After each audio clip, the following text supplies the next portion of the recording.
Good evening. I'd like to call the Public Power Hour to order. Way this works is we have had one person who has let us know in advance that they would like to speak with us.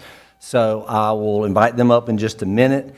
If there is anyone after that did not let us know they were going to speak, wants to speak, then I'll ask you to raise your hand and come forward and state your name and address for the record.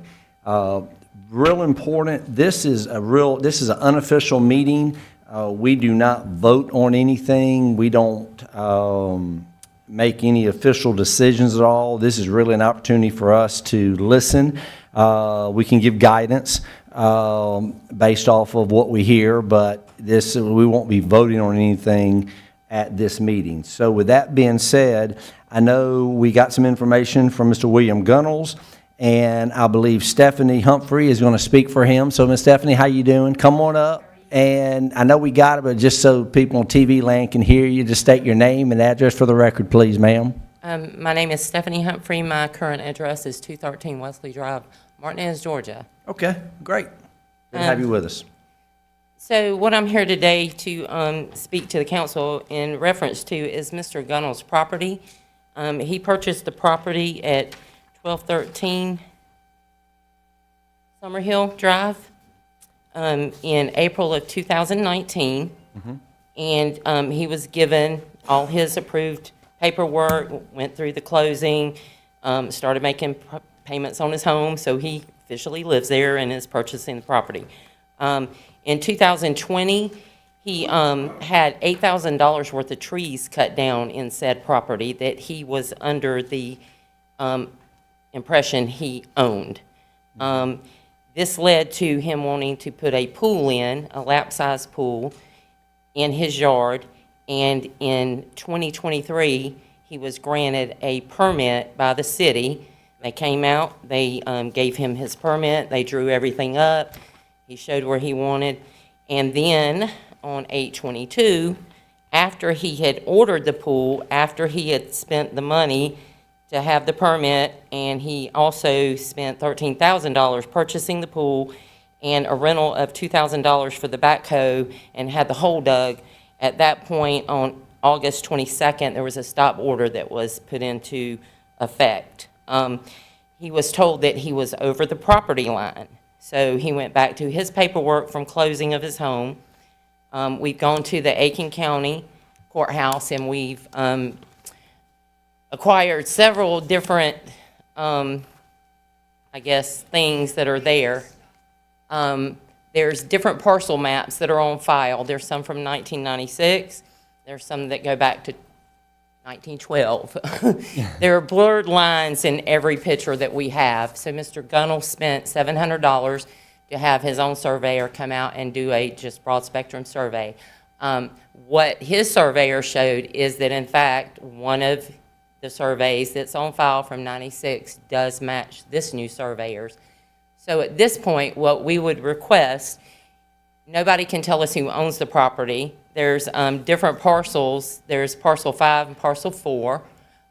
In the written paperwork, it states that Mr. Gunnels owns part of parcel 4, which would mean that he owns part of his neighbor's property, which he doesn't care to have anything to do with.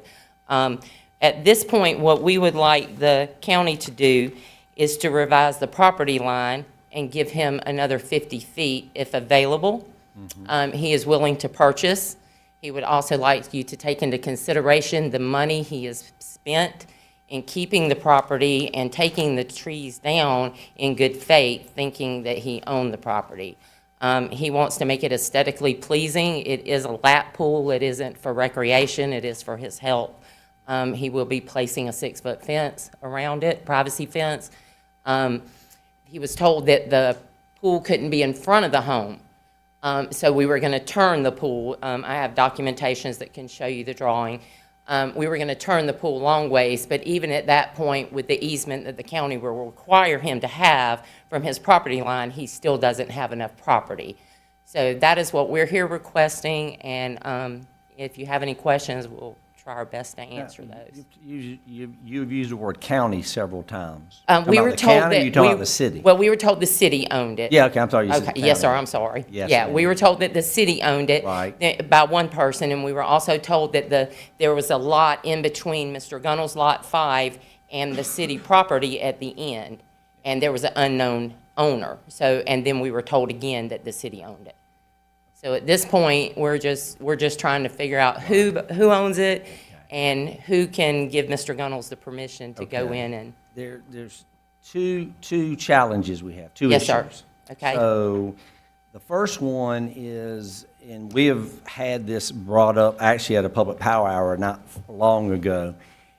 We are not in a position where we are wanting to sell property attached that is near or that attaches to the public's residence, because if we begin doing that, we really will open up a can of worms, because there's a ton of houses on the Greenway and all over that are attached to some piece of property. Everybody would love 20 feet or 30 feet or 50 Yes, sir. or a lot. So that, we believe, is going down a pretty slippery slope. I understand. Now, as far as the other part that I wanted to, the information we've received is looking, and I guess maybe you can help give us some clarification. The site plan, when it was approved, showed the pool at that time being placed within code, which is, our code is a pool can be put in the back or on the side of a property. It cannot be in the front of the house. Right. And why it was, like, there's two parts. So let's assume who owns the land isn't an issue. It is, but let's just pretend it's not.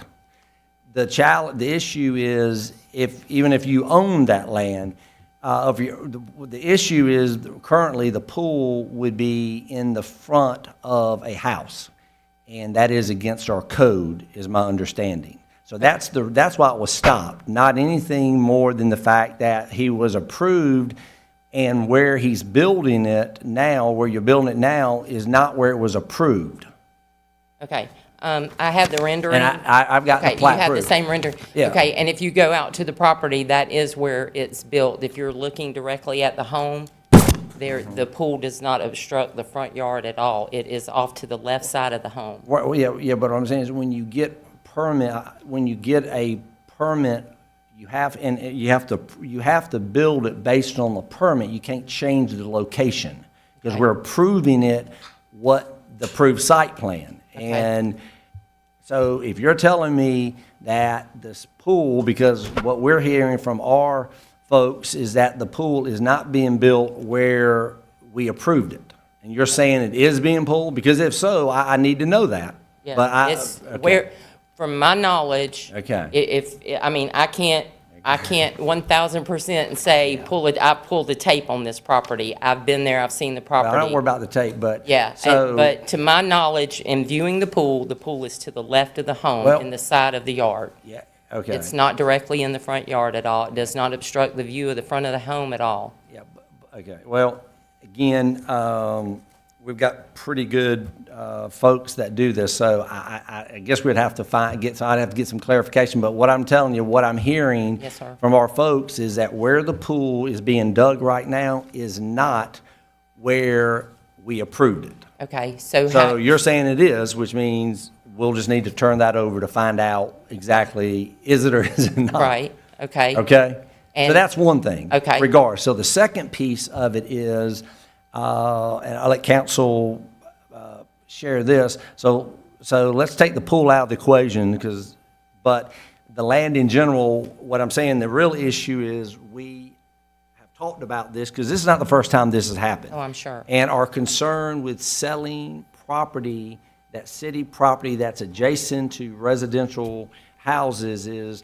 we're just opening up a whole can of worms, because there is a ton of people that would love 10 feet or 30 feet or 40 feet. And then we're picking and choosing, so we've never done that before. So I hadn't gotten any feedback from council that that's really where we want to go moving forward. So we've been pretty pretty set on that part Okay, of it. and we can understand that. Yeah. So our next request would be, could we purchase the whole lot? Well, that's the same thing with a whole lot. The whole, or so the- it doesn't matter, just because the city owns it, it's not, it's So not again, willing to sell? And Ms. Pat will talk about this, so very rarely, even if we wanted to go down that road, that's a very detailed process. So if we were going to sell, let's say, for example, we said we want to sell you that lot. Yes, sir. We have a procurement process, so we'd have to open that up. And what Okay. that basically means is you could have your neighbor, you could have Bill Smith, anyone come in and buy that property. Yes, sir. So again, really since the last 2.5 years, the only property per se that we've sold is the property down on Buena Vista. And that was, with the idea of hopefully somebody would buy that and develop that piece. So anyway, I hear what you're saying, and I can't even imagine what you're going through and how you're feeling, Mr. Gunnels. 'Cause I know it sounds tough. Yes. So I just think I just don't have a good answer for you. Okay, And I'll be so- glad if y'all, anything on your mind you want So to at this, say. so I do have a question, though, at this point. If in fact the pool is going where the permit was allowing it to go, then he can start work back and it can be installed there? If we approved it and it's not on city property or land adjacent and it is based on that site plan, then that's the only reason I know that it was stopped.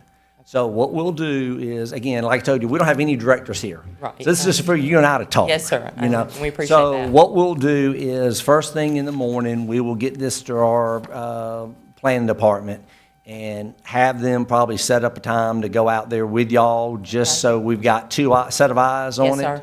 And make sure we're on the same page. Okay. Because like I said, I'm going off of what I've been told, you're going off what you've been Yes, told. sir. And guess what? Neither Yes, one of sir. us have been there. Exactly. It's a game of telephone. Yes, so we need to get eyes on it. How about Okay. that? Is that fair? That is more than fair. So with that being squashed, my only other recommendation and question would be, if at this point, Mr. Gunnels cannot install the pool where he needs it to go in his Right. property, is there any repercussion or any way he can recoup the $8,000 he spent on the removal of trees on city property he was in good faith believing was his own? Yeah, that's a tough one. We have not been in the business of redoing that. There's been other situations where people thought it was their property and it wasn't. So I would tell you, again, we're not voting on anything today, but I would say that would be pretty slim that would happen. But again, as always, we'll check with our administration on that. Okay, perfect. That sound good? Yes, sir. All right, thank you so much Thank for you. coming. Appreciate it I was very just much. going to ask one question. Oh, I'm sorry. Oh, I'm David, I apologize. Is this what you gave us? Is that what was turned in with your Yeah, that's permit? what was approved. I can't. Yes, it's approved.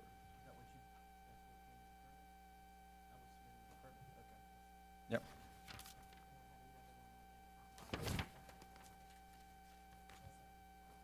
Thank you, Just out of Stephanie. curiosity, real quick. Yeah. Why was this placement up here? Why did y'all feel you needed to place it there instead of maybe between the garage and the rear? Is there any specific reason? I believe because of the drain lines that run behind the home Okay. and the drainage behind the home. I believe that the installer said that wasn't, if we could get somebody to tell us that's an option he can take, then we would be happily to do Okay. that. And that's what we'll do. Like I said, we will have somebody reach out. And let me ask you, do you want them to reach out to you, or do you want to check out? They Mr. can Dunn? speak with Mr. Gunnels. Okay, yes, and sir. what we'll do is, that's why I was But saying- I'm available that's if he why needs me. Your people, our people need Yes, to sir. meet and talk through that, okay? Okay, great. How's that sound? That sounds wonderful. Thank you so much. Thank y'all. I appreciate Yes, ma'am, that. thank you. Okay, is there anyone else who that's here for the public power hour? And this is nothing to do with our city council meeting, which starts at 6. So I know we got a few people waiting. Okay, Mac, you're waiting till later? Okay, thank you. Okay. Well, we're going to give just a couple more minutes in case somebody walks in before we call it a day.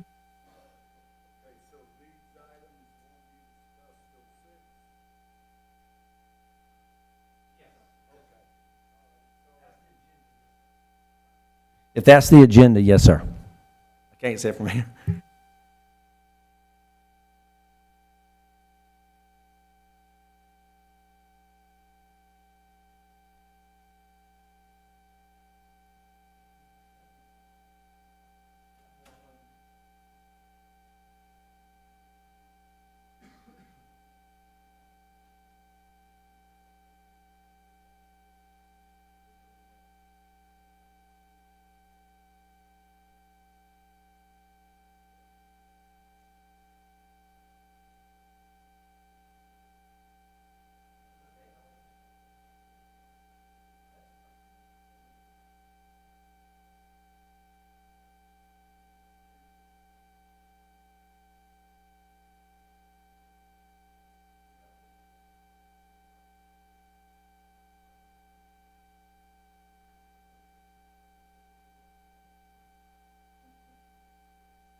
It's 10 till, so we're going to close out the public power hour. We'll start city council.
Good evening. I'd like to call the City of North Augusta regular City Council meeting for October the 2nd, 2023 to order. You are welcome to join me in prayer. Dear God, thank you for our blessings. We ask you to give us the guidance and discernment needed to make decisions for our community. Help us to listen to each other's perspective on all matters. Help us respect the concerns from citizens as we strive to honor you in our role as elected officials. Amen. If you're able, please stand for the Pledge of Allegiance. I pledge allegiance.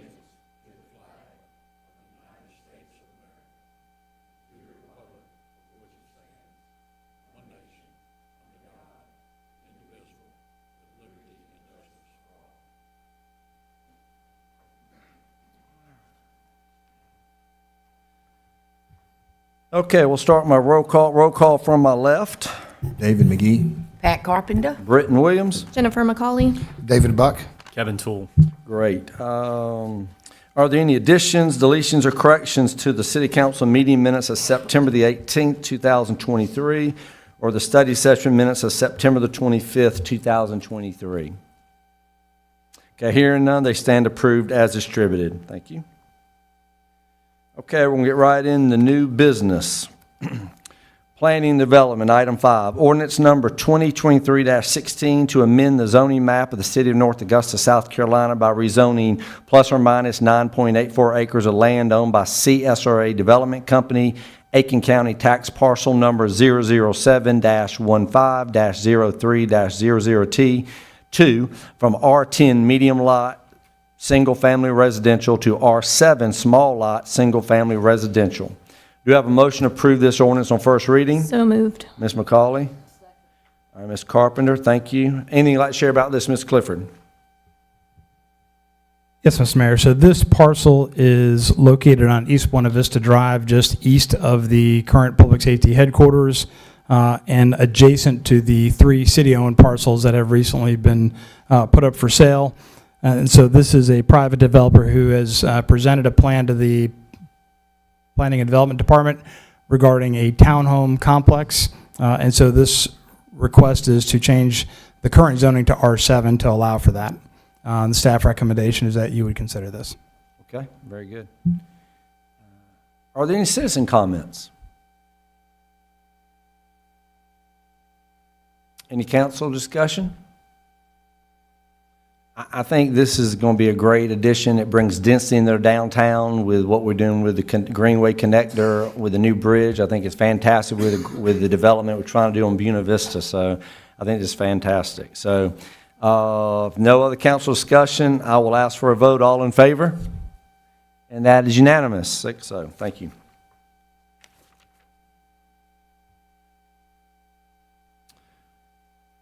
Okay. Item 6, Planning and Development, ordinance number 2023-17 to change the corporate limits of the City of North Augusta by accepting the petition requesting annexation by the landowners and annexing plus or minus 27.48 acres of property located at 244 and 246 Claremont Drive and owned by Pearl E. Hewitt, Isabella Mackey, Terrence A. Mackey, and Anna Margaret Edwards. Do you have a motion to approve this ordinance on first reading? So moved. Mr. Toole, thank you. Is there a second? I'll second. All right, thank you. Anything you'd like to share about this, Mr. Clifford? Yes, Mr. Mayor, for council, this is an action that was brought by the landowners. This is not a forced annex by the city. And so to orient you to the attachment you have, attachment number 6, these properties are located inside Belvedere and are adjacent to the backside of Rushing Waters Phase 3, and there will be a future connection between Rushing Waters and this part of the property. Our initial concern was for public safety access to that part. We didn't want to have to drive through Belvedere from the distances from Fire Station 3, but with a connection through Rushing Waters, Fire Station 2 was well postured to support any kind of development that would happen at that location, and so the P&D department recommended annexation, as did, I believe, the Planning Commission, to you as the council. Subject to any of your questions. Any citizen comments? Any council discussion? Excuse me. Yeah. Just be sure, Mr. Anthony Johnson, you know, I talked last week that his property backs up, all right, there with this. This does not affect his property whatsoever. I believe that's correct, Councilwoman. So I guess the main road access is gonna be through Wooden Drive? Is that correct? I would want to double check on the road, Councilman, but there's a future road that they're going to put in there through Phase 3. Because right now, rushing water is complete through Phase 2. And then when you had the stormwater discussion about the channel that they put in, that they are still going to have to put roadway over that and then push further into the development to finish out Phase 3. Okay, I see that parcel. Okay, that makes sense. Okay. Any other discussion? All right, hearing none, I'll ask for a vote. All in favor? And that's unanimous. Thank you.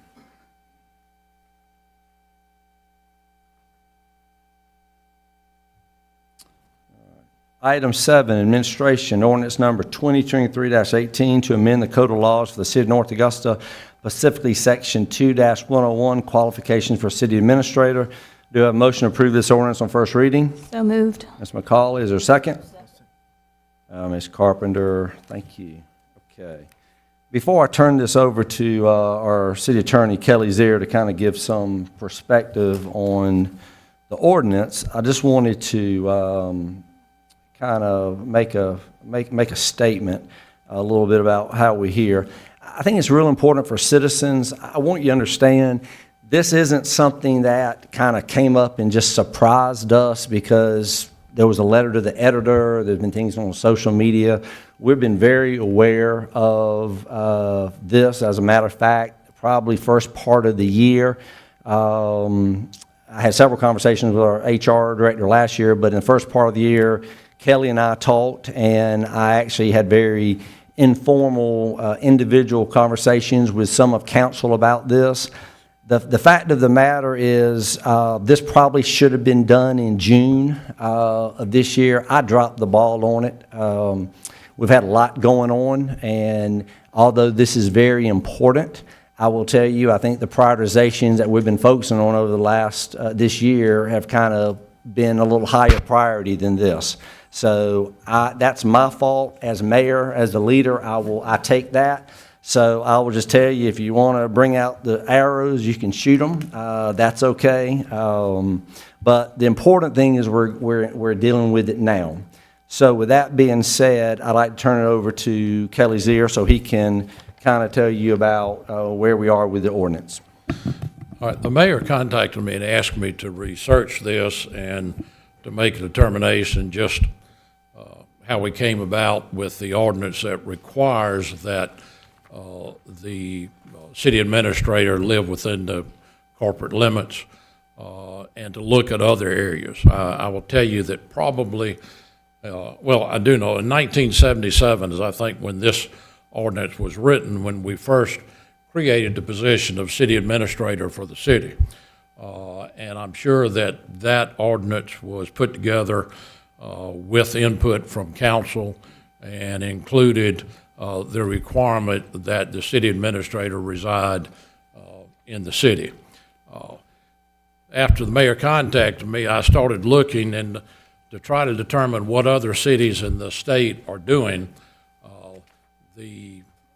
What I use a lot of times to do that is the Municipal Code Corporation is a corporation that probably makes these municipal codes for I don't know how many municipalities across the country. And you can go to their website and their library and pull up South Carolina and look at all of the cities that they handle these for. When I did that, I was somewhat surprised. Originally, I did not find any other city in the state that I found. And obviously, I'll tell you, I have not looked at every city in the state, but I try to look at all of those about our size and then always look at Greenville, Charleston, Columbia, and those. And initially, I did not find anybody else that was requiring that the city manager or city administrator live within the corporate limits. I did, and looking back today, I did find that Beaufort does have a requirement that requires and I'm not sure whether their administrator or manager live within the city. But other than that, I can't find it. And I will tell you that looking at Greenwood, who has a manager, Greenville, who has a manager, Lexington with administrator, Rock Hill with a manager, Bluffton with a manager, Myrtle Beach with a manager, Columbia with a manager, North Charleston, our North Charleston doesn't have administrator. I did find something that was interesting there, that come 2024, the mayor's salary for North Charleston is going to be $218,000 a year. So you might want to look at North Charleston. So, well, I think it's 23,000 a year there. But anyway, the one thing that kept coming up, the same wording kept popping up with all of these, which is the ordinance that's in front of you copies that basic language. And I knew it had to come from somewhere, and finally determined today that if you understand, a city manager is a position that is created by statute. City administrator is not a state statute, it's a local type thing. But I then found that the state code for city manager has basically what's in this ordinance right here, that provides that has to live in the city but can live outside of the city with the approval of council. And that's where all of these others are written. I will tell you, I looked back also to try to determine where a lot of this was coming from and whether there'd been litigation. It appears, and I haven't found any recent litigation, but back in 1976, there was a Supreme Court case out of Philadelphia that dealt with a requirement for employees to live within the city limits. Surprisingly enough, the Supreme Court in those cases found that it was not a violation of due process or equal protection to require that an employee live within the municipal corporate limits. There are a lot of states that have passed statutes that say that you can't require that or something, but we're not governed by any of that. That what we have is it's up to mayor and council to decide. The ordinance that's before you tonight is to make us consistent with what I believe to be the vast number of the cities within the state, that provides that with approval by council, a mayor, a manager, or administrator may reside outside of the corporate limits. Now, of course, this ordinance doesn't make any decisions in the city's case. All it does is puts us in line with the other cities across the state, and then ultimately gives this authority to council for you to decide whether you would require an administrator or manager to live within the city limits. And a lot of those numbers, that's interesting. A ton of the municipalities in South Carolina don't even mention it. That's right. Yeah. What I see from Aiken, Anderson, Simpsonville, it's just silent. It doesn't have anything in there. Okay, very good. Any questions for Kelly before I open up for citizen comments? Okay, all right, are there any citizen comments? If so, here's what I'd like to have you do. I want to have you just come up and if you would, state your name and address for the record. And I think Mr. Lardy and Mr. Donahue have been here before. I think you know that I'm pretty flexible. So as long as we don't abuse our time, I definitely want to give you an opportunity, folks, to share. So I think Ms. Donahue, you were the first one up. So if you will come on down, sir, and state your name and address for the record, I'd appreciate it.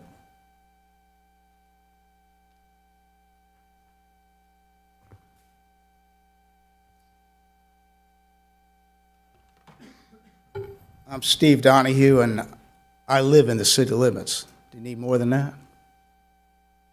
I live at 316 New Shoreline Drive. Thank you. A lot of people in council know who I am. I don't know. I've met some of the newer ones. And for this Mr. Clifford might as well close his ears. It has nothing to do with him. It has to do with policy. And my concern is, I did a little research too, Mr. Zier. I didn't know this. There are 271 cities in the state of South Carolina. We have the mayor-council form of government, which is basically a strong mayor form. And so I started looking at it. And I think you don't have the resolution up here. I kind of remember that resolution said something to the effect of the vast majority or most of them don't require living in the city. Of those 271 cities,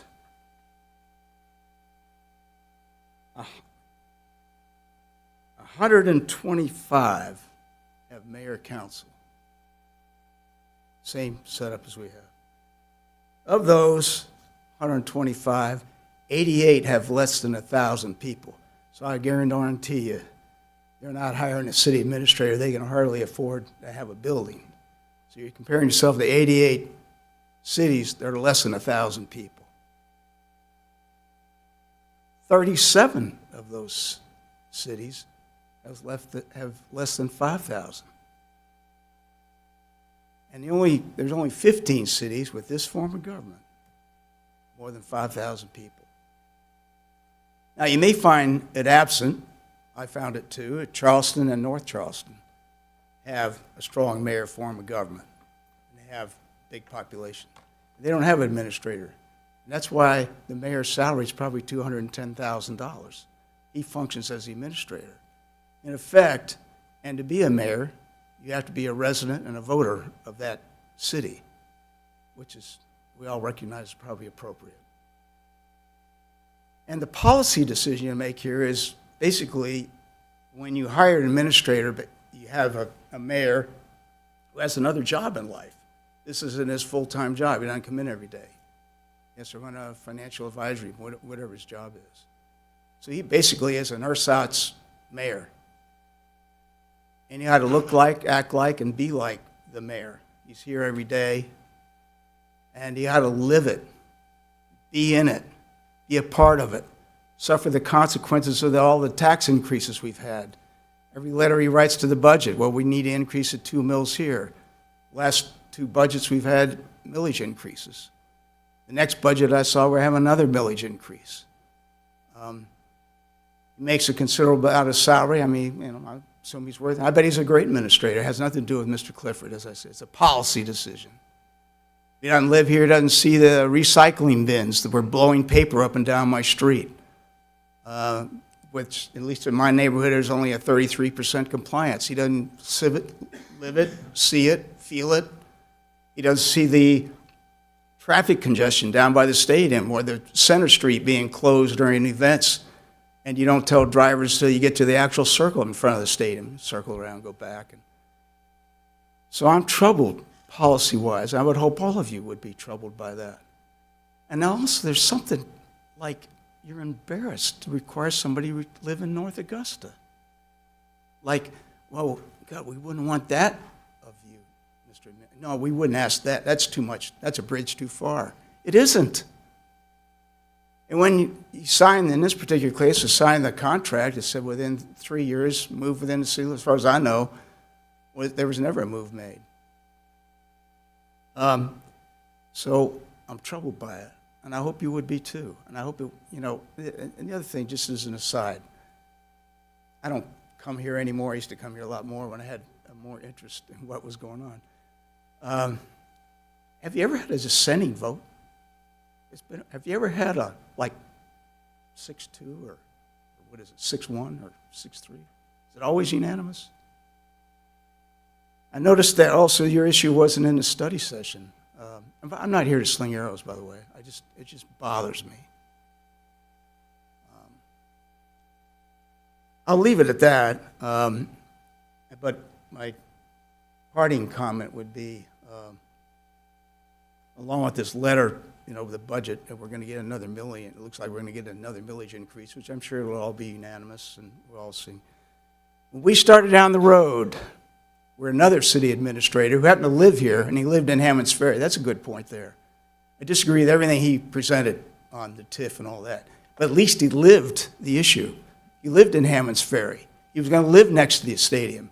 If you had a city administrator who lives in Georgia, he doesn't even live in the city, he doesn't live in the county, he doesn't even live in the state. Comes in here and says, I got a great idea for you guys. We're going to build a stadium, float a $69 million bond. You're never going to pay it. He gets paid $170,000, most of which will be spent over in Georgia, probably very little of it spent here. And when we started down this road, the city's millage rate was about equal to the county's millage rate. It was 70.5. The county's millage rate was 68.5. And you all going to 77.5, and the county's going to 70. I know it's not, but it has to function. It ties into an administrator recommending whatever. If you had someone living in Georgia recommending a stadium, how do you think that would fly? And he goes around to all the places and says, we really need this stadium here in North Augusta, but I don't want to live here. You got to, and I'll use a military analogy, leadership. Leaders in the military, they live with the men, they bivouac with the men, they eat with the men, they eat last. That's part of leadership. You be in it. You're in the milieu, as they say. If you're over there in Columbia County, you're not in the milieu. You're out somewhere. Lastly, I'll say, when you make a discretionary ordinance, the next candidate may be a minority, maybe a woman, and you decide this didn't work out so well. We need them to live in the city limits. You're not going to be able to do it. Why? You're treating them different than you treated the present administrator. I would be very cautious. Lastly, and then I'll leave. I know the Chief Thomas is retiring. I think it was announced he's retiring. This is related. Hang on. Do you think the police chief of public services ought to reside in the city? I do. He's below the administrator, so you can't require anybody to live in the city. I think the police chief ought to live in the city. You can't, as long as you have an administrator who's not going to be required to live in the city and doesn't live here, doesn't even live in the state, you're not setting a good example. And with that, I close and appreciate the time.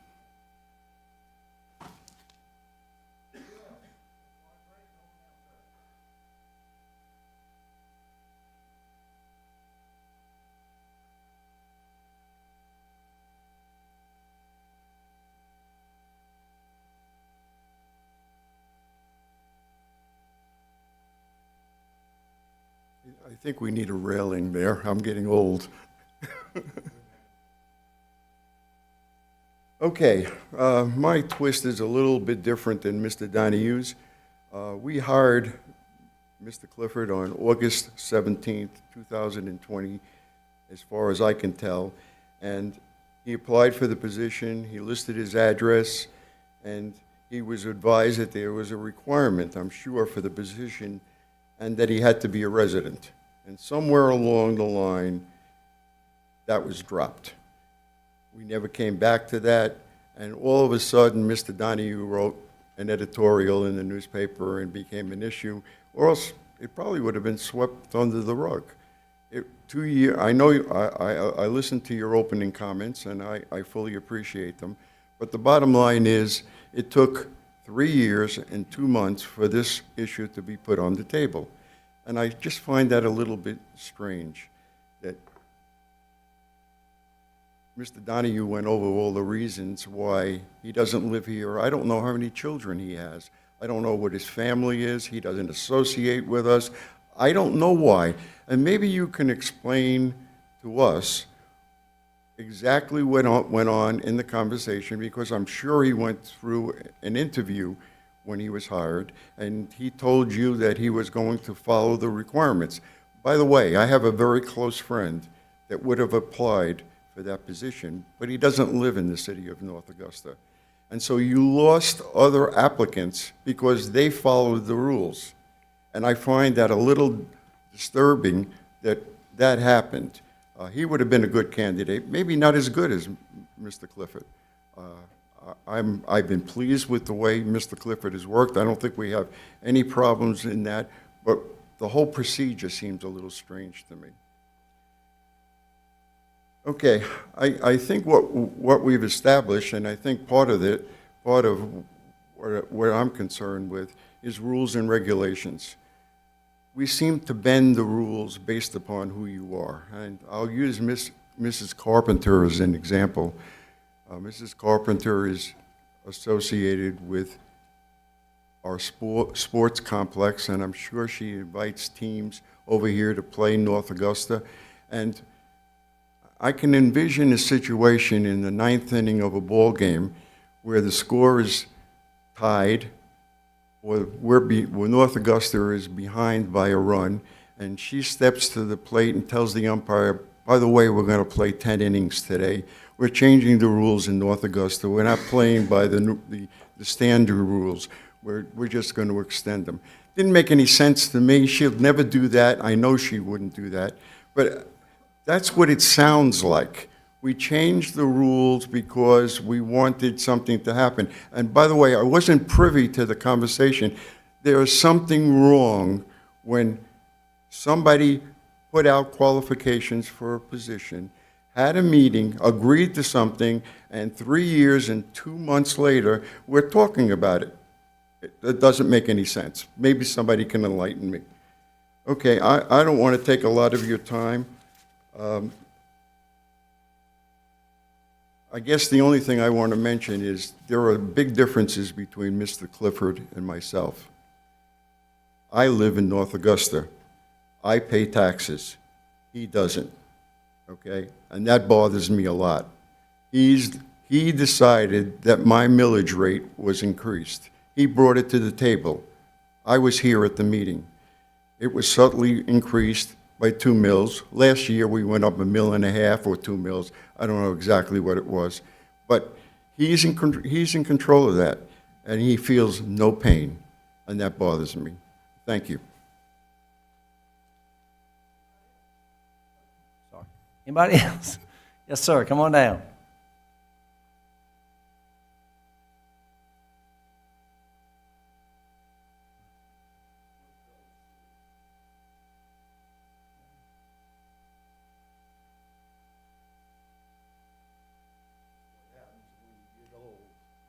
You're doing good, sir. Just state your name and address for the record, please. Michael Reed, 1942 Bowling Road, North Augusta, South Carolina. I'd like to piggyback on a couple of things that have already been said. First off, Colonel Clifford, I have absolutely no problem with the job you've been doing. You know, I think you've done an excellent job. We actually worked together out at Fort Gordon, you may remember.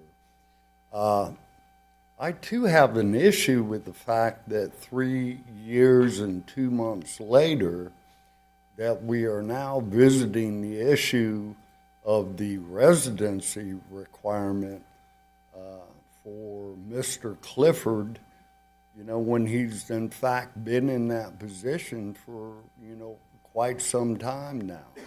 The reality is as Fred just said, I'm paying taxes, he's not.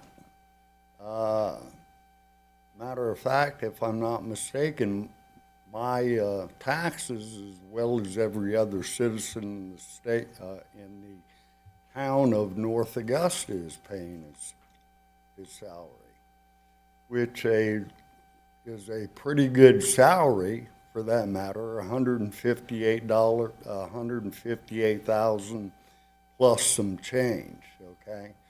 Those are my tax dollars, other citizens' tax dollars. I know nobody on the council's making that kind of money, but if you sign a contract, okay, and at the time of signing, you realize that there is a residency requirement.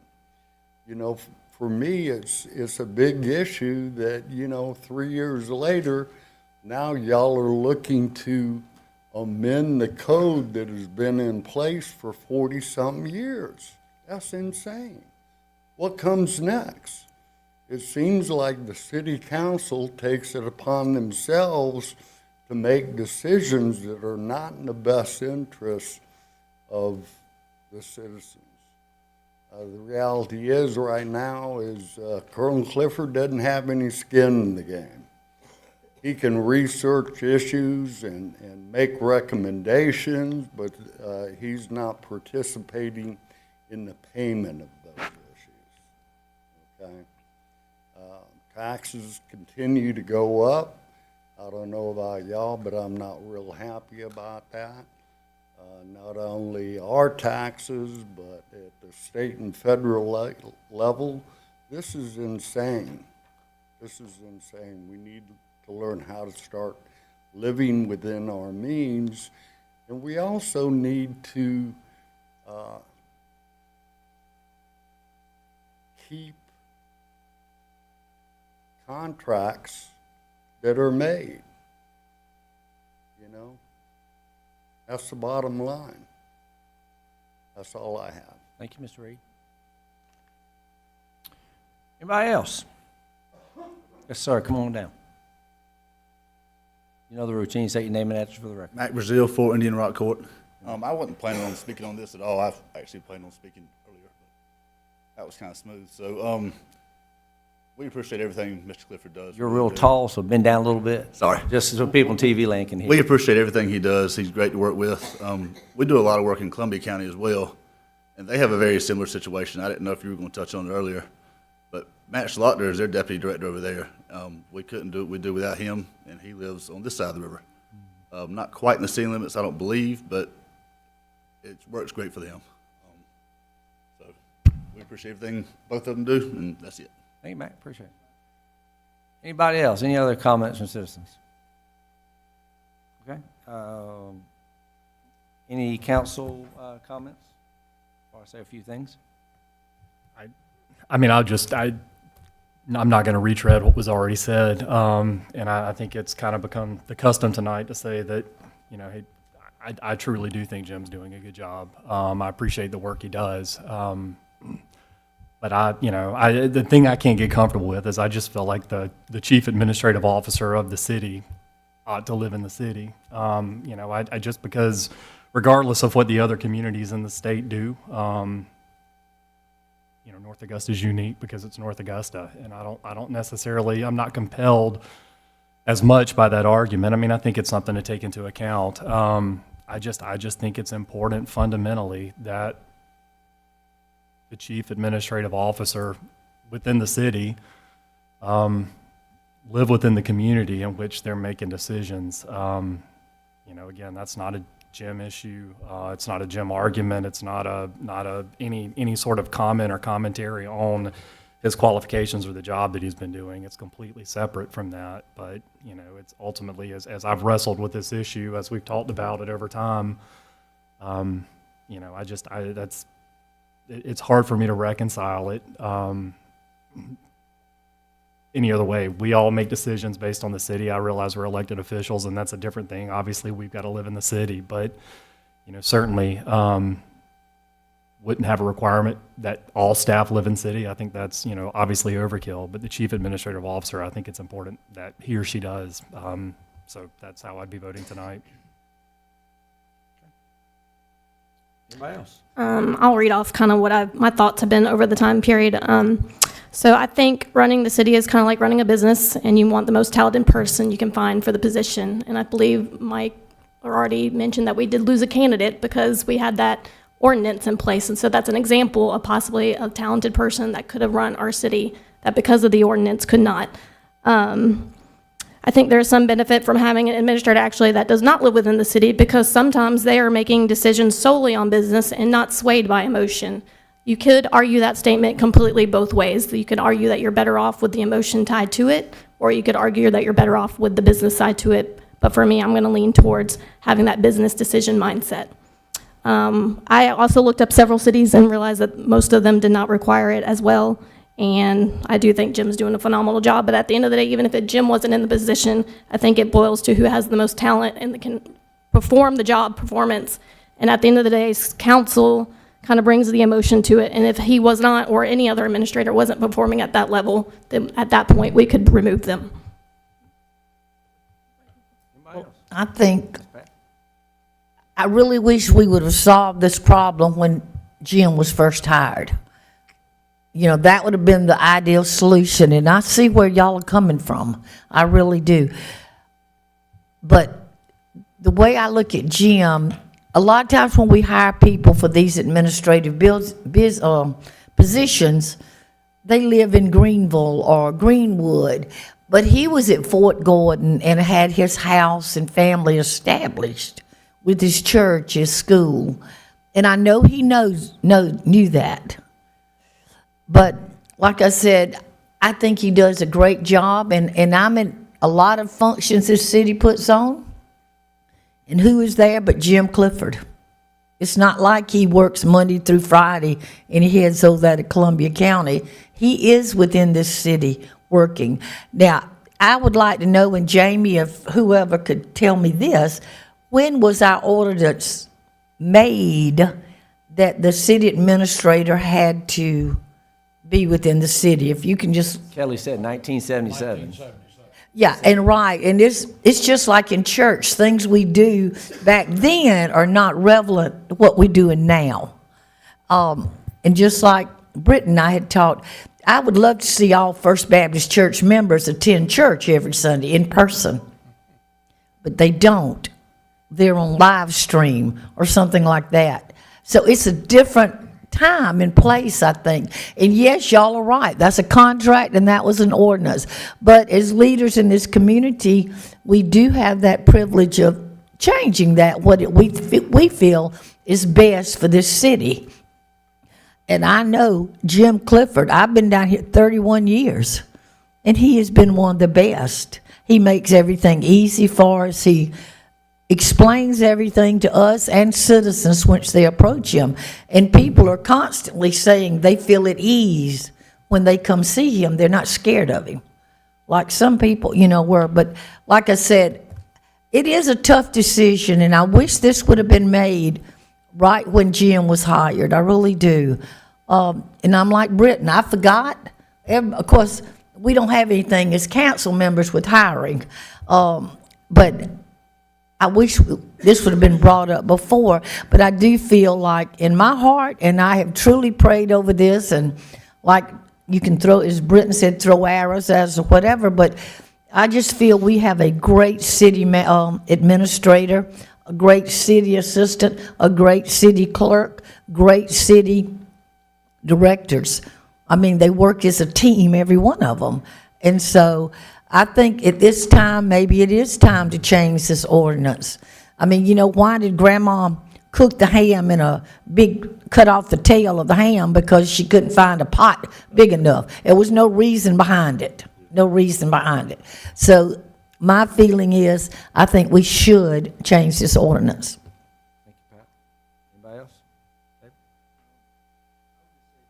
else?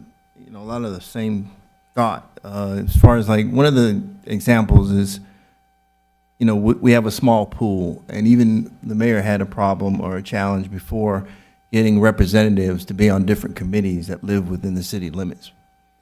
So just like Ms. Pat said, we want to have the best candidate for the city. And just like over in Columbia County, they have a good candidate that works for them. And not all of our administrators, staff live within the city limits. I think it puts us in a kind of handcuffs us, because is that talent going to be available within the 24,000 people that live in the city? So I think that he does a really good job, but rest assured that, he doesn't have a vote. We are the council. We represent the people. He's working for us, and we have a vote. So if we don't like what he brings to us, we can vote it down. We can change it. The mayor has that right to hire and fire him as well. So if he wasn't doing a satisfactory job by committee, by council or the mayor, it could very easily change. So we do have the power to vote, and if we don't like what he brings to us. But I like the idea of having someone that's kind of non-biased in some way, that brings a different perspective of everything, and then actually can look at things like Jennifer said as a business. And because we are a business and we need to be able to run our city in that manner, we are the emotion up here on council. That's all. Thank you. What else? Anything, Mr. Buck? Yep, I'll throw in my 2 cents. Jim, I think you're doing a fantastic job. I kind of agree with what Pat and Brent were saying. Yeah, this should have been dealt with a long time ago, but you know, this is the hand that we're dealt with now. But he's a city employee. He's not elected. Yes, we have to live in the city.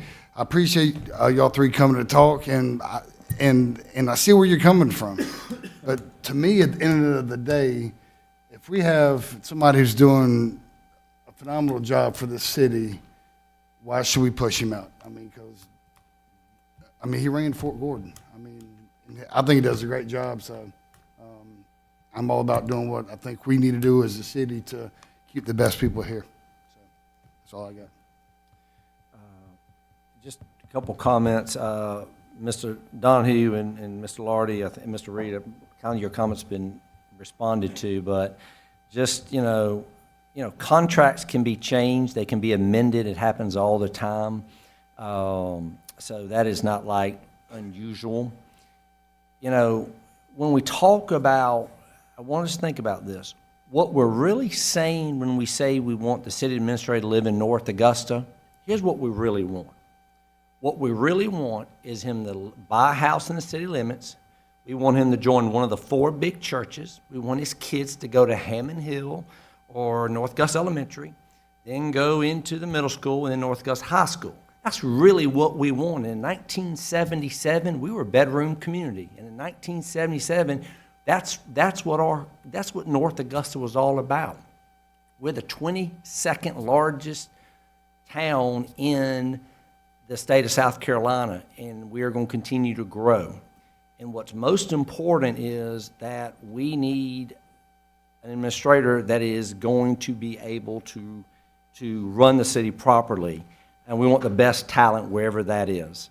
You know, talking about, yes, the city administrator doesn't live in North Augusta, doesn't pay taxes, but guess what? He's a member of the Rotary Club. He brings his kids over, asks his kids, they'll tell you they love the Pink Dipper. He has relatives in town, he comes over here. The Iron Man, we got 2,000 people in North Augusta for the beginning of Iron Man, and the economic impact that's going to happen. Jen already talked about the number of the Greenway, the Crown Plaza. That all came because Jim Clifford a year ago went to Sports Council and said, hey, have you thought about bringing the Iron Man to North Augusta? You don't have to live in North Augusta to promote North Augusta. Doing the TechNet, which is over 5,000 people, everybody in technology and cyber was at the Marriott, okay? He's bringing those people to the Crown Plaza, spending money at the Crown Plaza to plant seeds, to have companies look at North Augusta. That's what I want from my city administrator, someone who's going to make our community better. Now, in a perfect world, do I wish everybody lived in North Augusta? Yes, but here's the deal. There are people we know that go to church in Augusta, who do the business in Augusta. We have people who live in Augusta who come to church in North Augusta.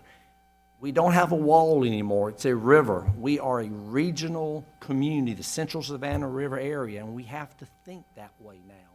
And although in a perfect world, we want everything to fall into those churches like I was brought up and the way I'm doing my kids and everything, but that's not the realistic anymore.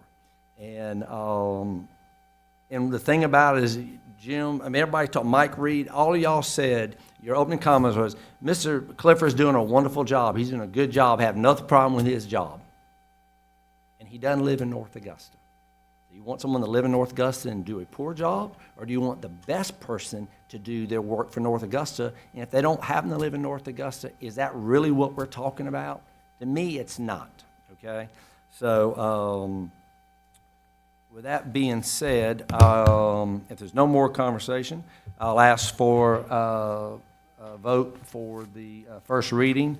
All in favor of this new ordinance, raise your hand. 1, 2, 3, 4. Okay, that's 5 and 1. Okay, very good. Thank you.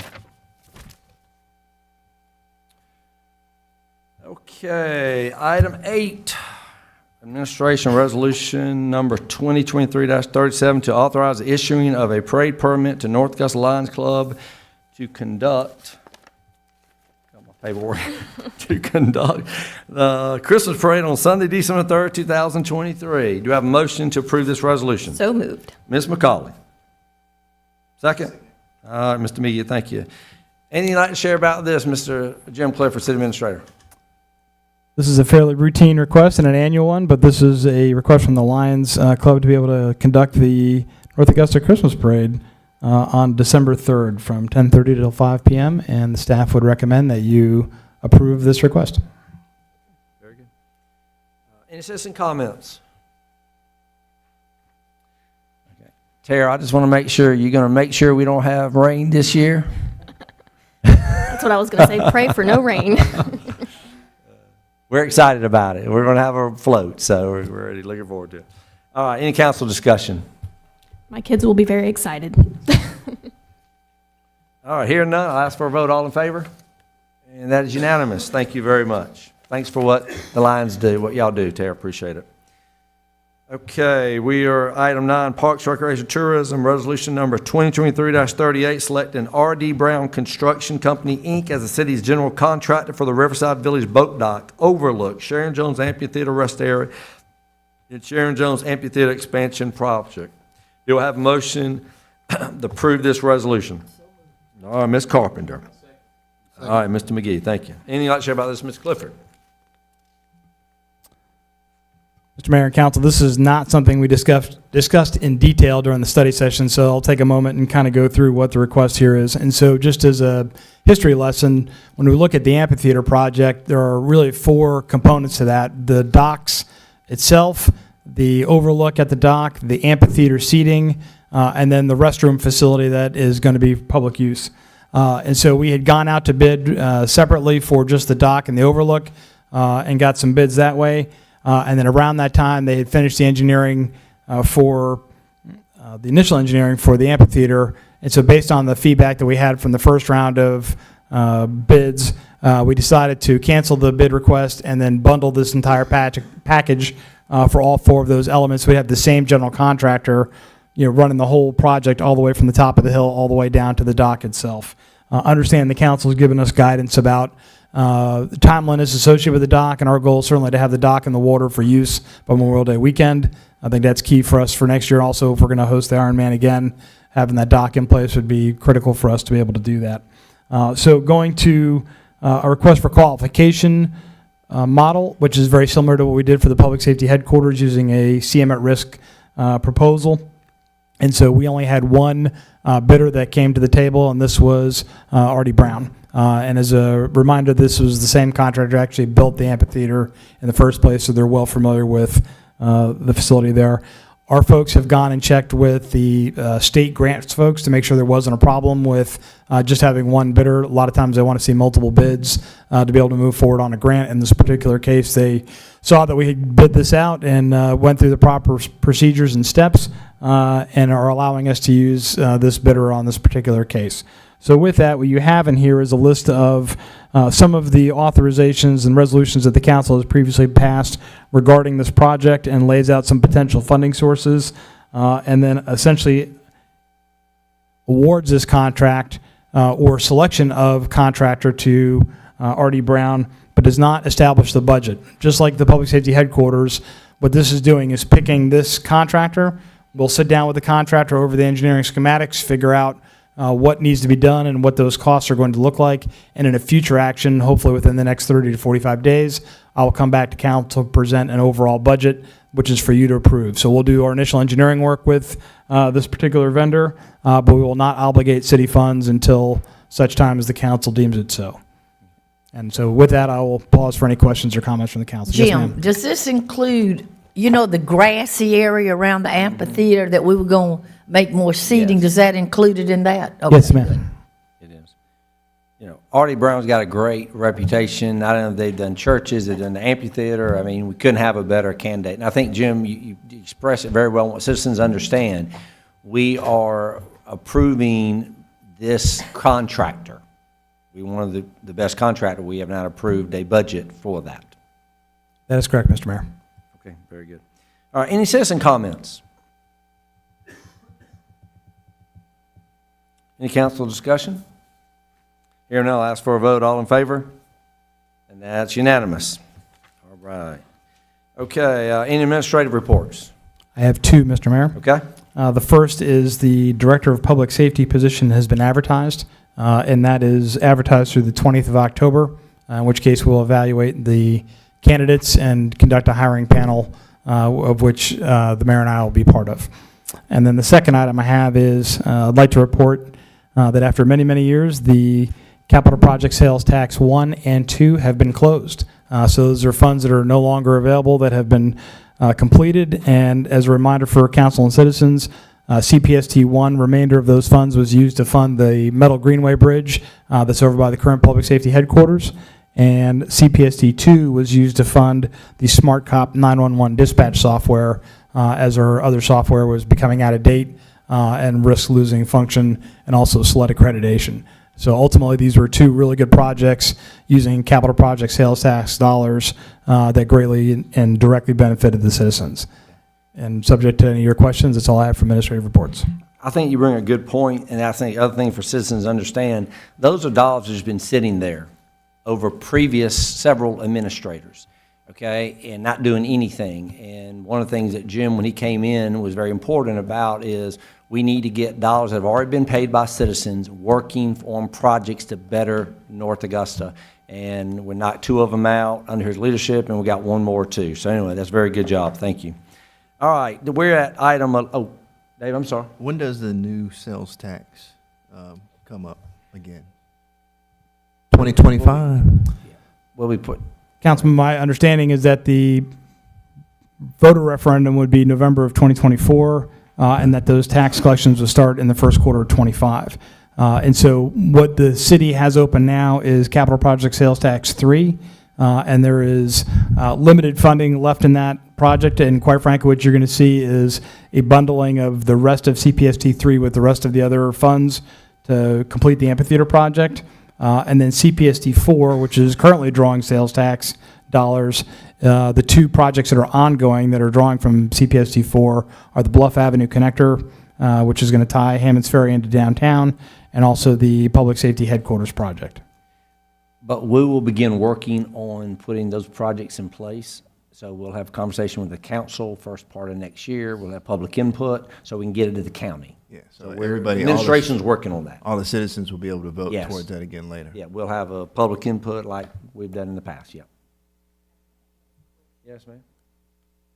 Jim, I brought up when we discussed the budget about special needs, well, I say adults, they're not children, that I know we have one at Park and Recreation. Can something be put in the budget that these people may get paid? I mean, we try to make these people be self-sufficient, and they just like me, when I work, I want to be paid, you know, so, and I don't want this to go on for 3 or 4 years and we're discussing it.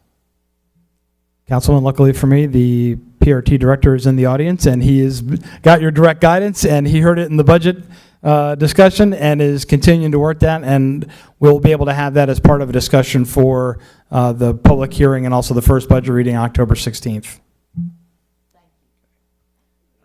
Any, item 11, any other comments from council? Presentation, communicated direction of visitors. At this time, citizens may speak to mayor and council regarding any matters not listed on this agenda. So anybody out there, is there anything in particular you want to share? It's time to come on up. Okay. The only comment I'm going to let folks know is on October the 19th, that's a third Thursday, your city council will be going out and visiting all the merchants in our downtown through the Merchants Alliance. We did this 2 years ago, and it was great. I think citizens involved, great seeing us. The merchants in our downtown love seeing us, and we just give us a chance to have a dialogue and talk to them. So that'll be October the 19th. So with that, that's all I've got. Well, Mayor, Yep. I hate to say, Pat Carpenter will not be walking with y'all to these businesses. I will go before.